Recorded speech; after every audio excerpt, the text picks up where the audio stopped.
Tout le monde a des gants ou pas? C'est pas grave. Ouais, je suis d'accord. C'est pas grave. J'ai pris des spots, ça c'est pour l'équipe à l'intérieur. Il y a ça, et puis il y a les gros spots là. C'est ça là. Ouais, ceux-là. Tu les connais?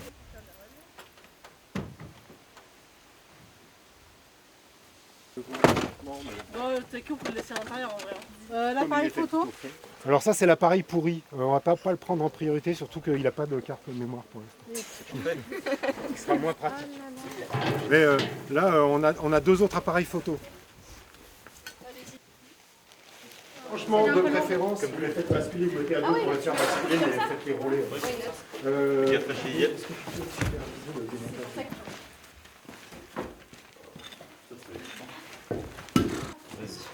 C'est bon? C'est pas trop long? Non, c'est bon. N'hésite pas à mettre par-dessus aussi. On peut commencer à la digue à l'intérieur du pièce, là, ça peut commencer à être nettoyé. Ici, a priori, de toute façon, ce ne sera jamais à la pelle, parce que je ne pense pas qu'elle rentre. Donc, ici, ça va être manuel. Déjà faire un grand coup de nettoyage. Ouais, exactement. Un grand coup de nettoyage, une bonne couverture photo. Ouais. Et puis, si ça se trouve, il y a déjà des UC qui peuvent être numérotés. Hein. Ouais. Tout ça. Donc UC, unité construite. On travaille en unité stratigraphique, c'est-à-dire que quand on fouille en sédimentaire, toutes les couches qu'on trouve différentes, on leur donne un numéro, c'est les unités stratigraphiques. Et en fait, dans cette liste-là des unités stratigraphiques, on insère, mais dans la même numérotation, des UC qui sont les unités construites. Et donc c'est tout ce qui est construit, quoi, les murs. Mais en gros, quand on a quelque chose de très général à numéroter, comme le bassin, il a un numéro de fait. Les faits, ils ont un avantage, c'est qu'on peut tout numéroter et ça n'interprète pas d'avance. Donc là, faire une petite couverture photo comme c'est maintenant, et puis après vous pouvez vous mettre facilement à 5 pour nettoyer, quoi, un truc comme ça. Hein. Comme ça ira plus vite. Hein. Okay. Tu peux te prendre une ou deux personnes avec toi, et puis aller commencer pour la digue. Ouais. Donc le digue rose, il faut lui montrer comment on nettoie proprement. J'étais à l'inventaire l'an dernier, je te l'ai dit. Normalement c'est chargé. Ok. T'as de la mémoire. Espérons. Donc on va répartir les gens. On peut envoyer une personne de plus sur la digue là. Il y a assez de boulot, donc éventuellement. Tu vas? Ok. Moi je vais commencer dans le bassin cet après-midi à déjà élargir le sondage.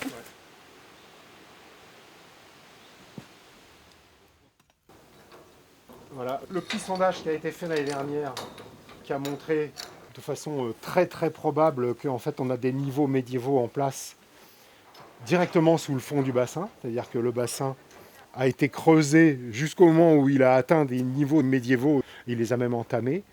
Donc sous ce bassin on a de toute évidence des niveaux médiévaux en place, mais on ne sait pas à quoi ça correspond. Est-ce que c'est de l'occupation? Est-ce que c'est du dépotoir? Donc il faut qu'on élargisse pour savoir. Donc on va élargir ce sondage et on va aussi élargir celui-là qui a montré que autant sur deux de ces côtés-là, le bassin était une structure enterrée, autant ici, le mur extérieur du bassin était visible. On voit bien, il a une face extérieure qui a été enduite bien proprement. Et en plus, on a un bout d'architecture qui est articulé dessus. Donc il faut qu'on comprenne ce que c'est. Est-ce que c'est un bâtiment plus ancien que pour une raison qu'il faut comprendre, ils ont pris un bout dans le bassin, ou est-ce que c'est une structure qui a directement à voir avec le bassin? Donc il faut qu'on comprenne. L'année dernière, on avait des toutes petites trous de serrure pour regarder. Et là maintenant, on va ouvrir la porte pour comprendre ce qui se passe derrière.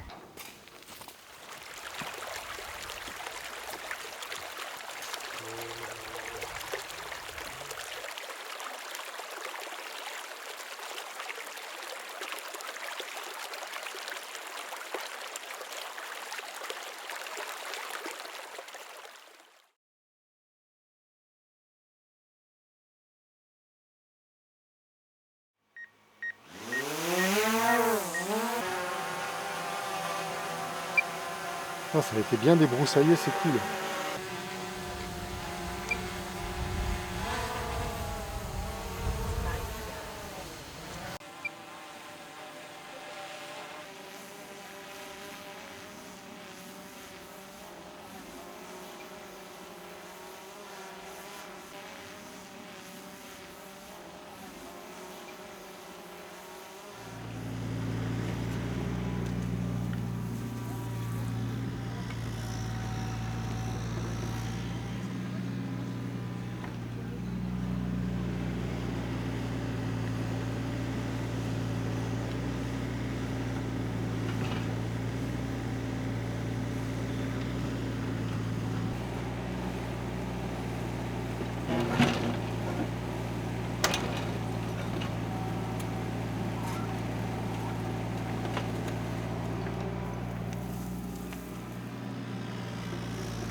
Oh, c'est cool, ça vient d'avancer là.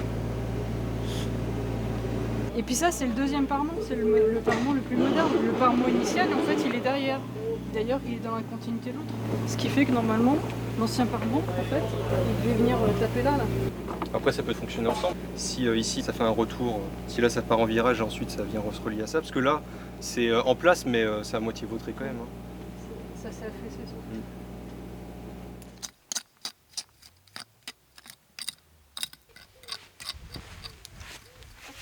Alors, on va la prendre en angle déjà, enfin on va faire comme ça et comme ça. Ok. Ça te va? Ok. Donc déjà, on va la mettre. Ouais. Alors en gros, ouais, tu veux commencer par le haut si tu veux? Ouais, je pense, comme ça, ça tu rentre. veux. Il est où la part? Ah, il est là. Juste là sur le mur. Je le vois. Alors, Alors. mais comme ça. Sur ce truc, tac. Ouais. Attends, baisse-toi bien. Comme ça. Faut que tout soit bien aligné. Regarde. Ouais, Shay. Plus bas? Faut que ça soit de cette pierre jusqu'à là. Ah, t'as pris en photo? Non, c'est pas grave. De là à là quoi. Ouais. Encore une fois, c'est un peu l'habitude de la maison. On ouvre pour comprendre et on tombe sur des choses supplémentaires. On veut répondre à des questions et on tombe sur des questions supplémentaires, mais c'est aussi un peu le charme de la chose. Et donc au pied de cette digue, on a trouvé une stratigraphie de dépôt fluviatile un peu surprenante à cet endroit-là. Contre la digue, derrière, à contresens de la rivière et du Bief, c'est très surprenant.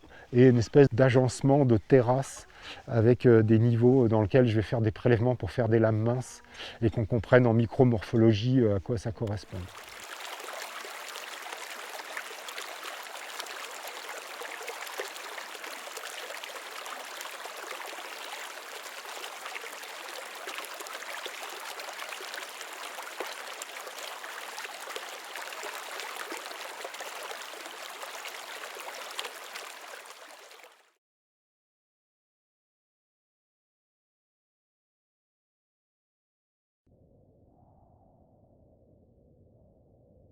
Donc là, on est à l'avant-dernier jour de la fouille, qui a été assez bref, c'est-à-dire 2 semaines, mais assez intense parce que pour contrebalancer le peu de temps que j'avais, j'ai décidé de faire une équipe un peu étoffée, donc j'ai 12 personnes avec moi. Du coup, on a pu se diviser en plusieurs équipes. Et j'ai eu la chance d'avoir plusieurs personnes professionnelles qui ont l'habitude de faire des contrats et tout ça. Ce qui fait que j'ai pu les utiliser comme responsables de secteur. Et du coup, il y a plusieurs secteurs qui ont pu être fouillés simultanément, guidés par des gens compétents. Et ça a été en fait un gros atout. Dans ce bâtiment-là, donc de l'autre côté du Bief, qui est aussi un moulin, on a retrouvé des niveaux d'époque moderne, c'est-à-dire en gros 16e, 18e, niveaux qu'on n'a pour l'instant pas trouvé ailleurs. C'était un peu le côté étonnant de tout ce qu'on avait testé jusqu'à présent. On passe directement de l'époque médiévale à l'époque contemporaine. Et là, on les a. On a fait un sondage au pied du mur par lequel passait l'axe de la roue, et en espérant chercher les structures liées au mécanisme du moulin et à leur installation et à la façon dont ils étaient assisés. Mais ici, c'est pas très compréhensible ce qui se passe. On ne sait pas ce que c'est cette espèce de fondation dégueulasse là. Un niveau de chantier, c'est ce qu'on disait avec JB. Voilà. Alors, quand on ne comprend pas, on dit niveau de chantier.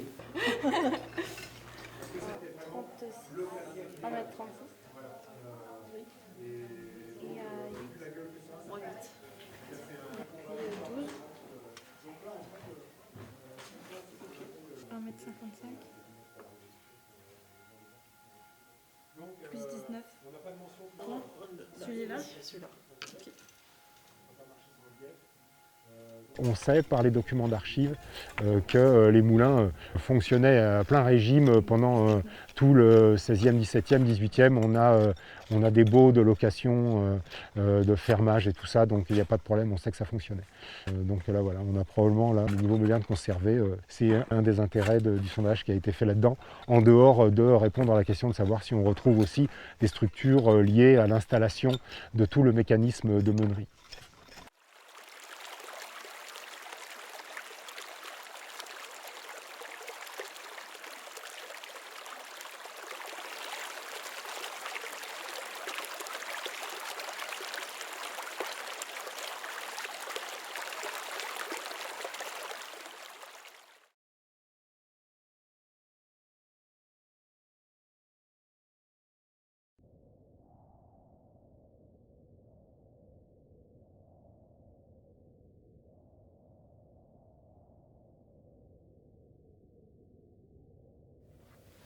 L'étude de bâti débutée en 2022 nous a permis de dater ce bâtiment de la fin du Moyen-Âge, du XVe siècle, par le biais d'une baie entièrement chanfreinée et d'un corbeau qui possède des caractéristiques stylistiques de cette période-là.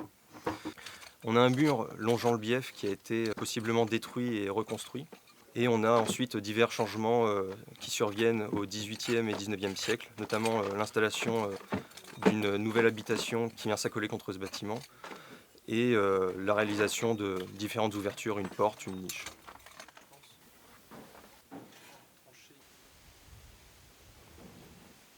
Quand on a démarré la fouille, le bâtiment était entièrement enseveli. Lorsqu'on a sondé l'intérieur du bâtiment, on a retrouvé d'épais remblais contemporains dans lesquels se trouvait du mobilier se rapportant au XXe siècle, des bouteilles, des flacons, de la porcelaine, même du plastique dans les niveaux les plus hauts. Dans le niveau le plus bas, on retrouve plutôt de la faïence et de la porcelaine qui correspondent plutôt à des remblais du XIXe siècle. Et actuellement, on est en train de fouiller le niveau d'occupation qui correspond aux dernières phases d'occupation juste avant l'abandon du bâtiment.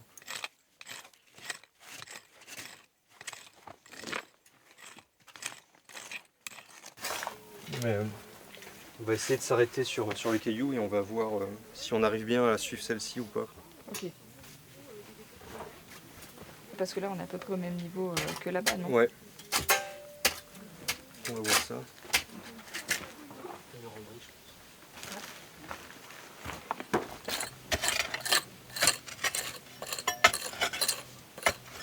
Donc ici, on est à l'intérieur du bâtiment. À ma droite, de l'autre côté du mur, on a le bief, où circulait l'eau, et où était actionnée une roue circulaire, actionnée par l'eau. Et cette roue tournait autour d'un axe qui passait à travers cette ouverture qui s'appelle un œil. Et sous cette ouverture, on a une maçonnerie quadrangulaire dans laquelle devaient se trouver les mécanismes. Donc actuellement, on est en train de sonder l'intérieur de cette maçonnerie afin de les retrouver, ces mécanismes.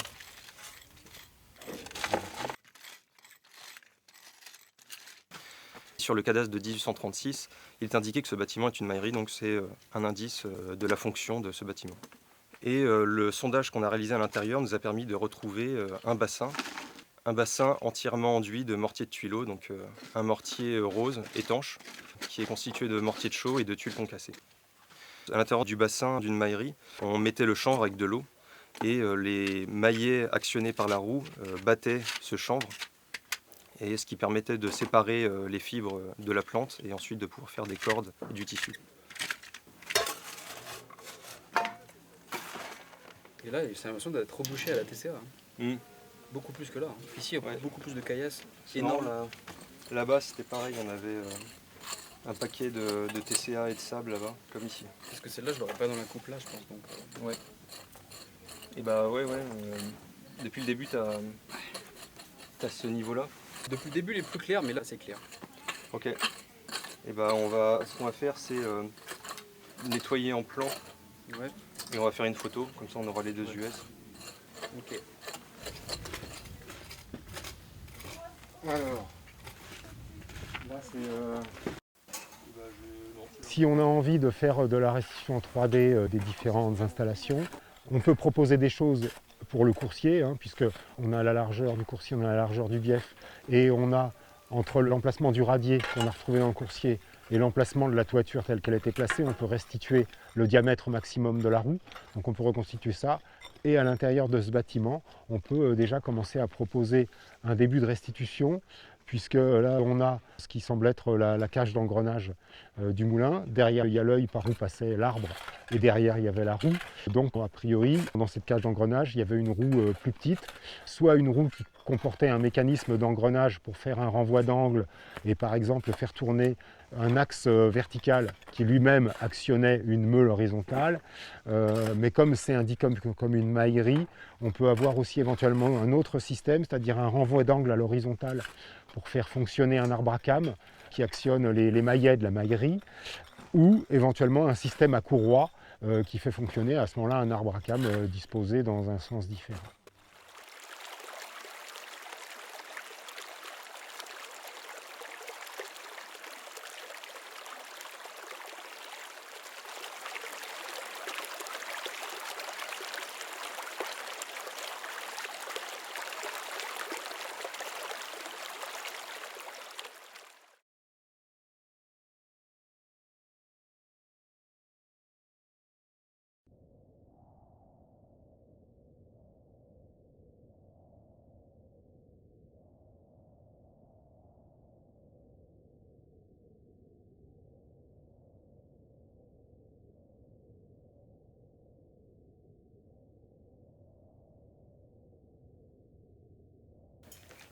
Ah bah voilà.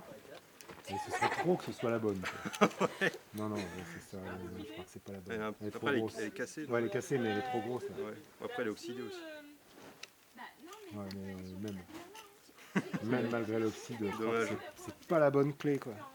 Pas de recollage pour ce coup-là. Pas de remontage.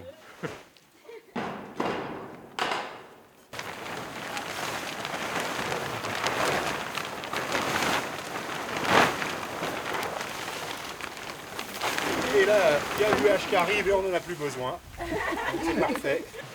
Ouais, Orano Louise, quelqu'un peut venir essayer de faire la photo d'ici? Ouais. Tu veux y aller? Fais gaffe, ne pas tomber. Essaye de voir, j'aimerais bien avoir la totalité. Pour le principe, les barres, c'est moche si elle est à l'envers. Alors faut juste qu'ils ne mettent pas au point sur les barres. Mais... De la barre jusqu'à là. On va faire avec ça. Hein. C'est un petit peu tôt. Ouais. Donc en milieu de deuxième et dernière semaine, les engins mécaniques sont partis. Donc on travaille au calme, mais moins vite. Voilà, il y a une contrepartie à tout. Donc là, on est dans des phases de fouilles manuelles. Donc dans le bassin fouillé l'année dernière, sous sa fondation, on a identifié des niveaux probablement médiévaux en place. Et donc là, c'est ce qui est en train d'être fouillé, donc là, assez finement et progressivement. Ça va être intéressant parce qu'on va pouvoir caractériser, dater chaque strate. Il y a des trucs à noter à côté, genre... Il y aura des trucs à noter, mais tu pourras le faire après si tu veux. Ouais, c'est la légende. Ouais, la légende, donc Chantal 2025, OA 03 96 62. Je fais un axe? Pas du tout.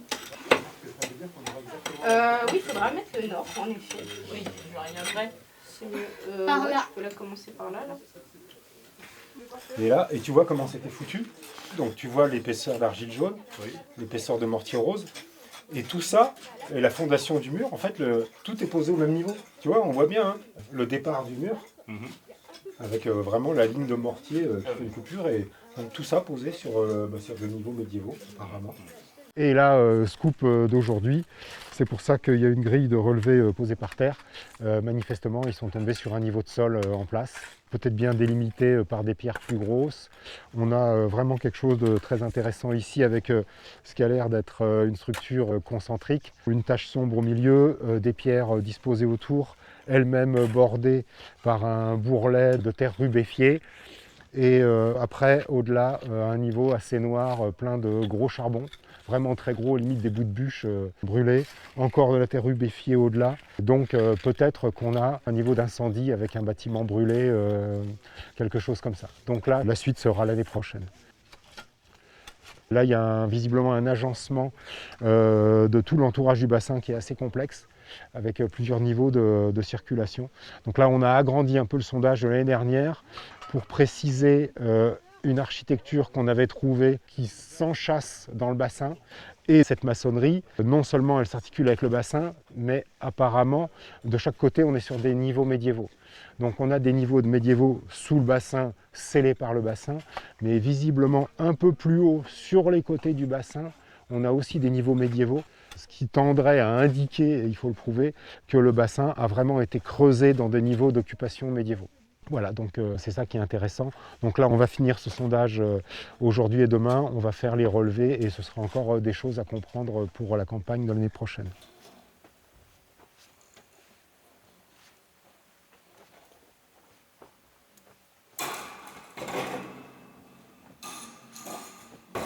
Aligner un peu mieux.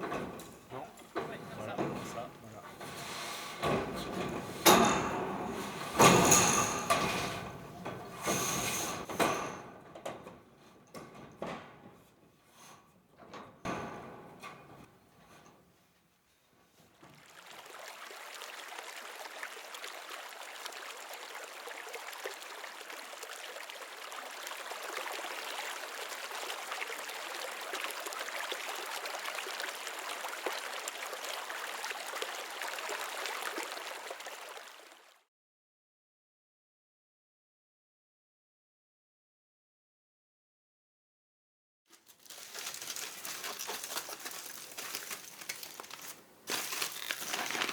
fragment de carreau. Alors j'ai juste gratté la surface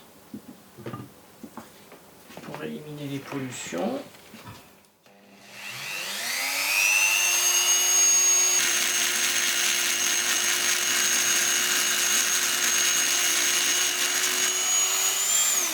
Alors j'ai nettoyé la surface, donc je ne suis pas descendu beaucoup en profondeur, hein. C'est vraiment un petit polissage de surface. Et je vais fraiser dans ce carré nettoyé.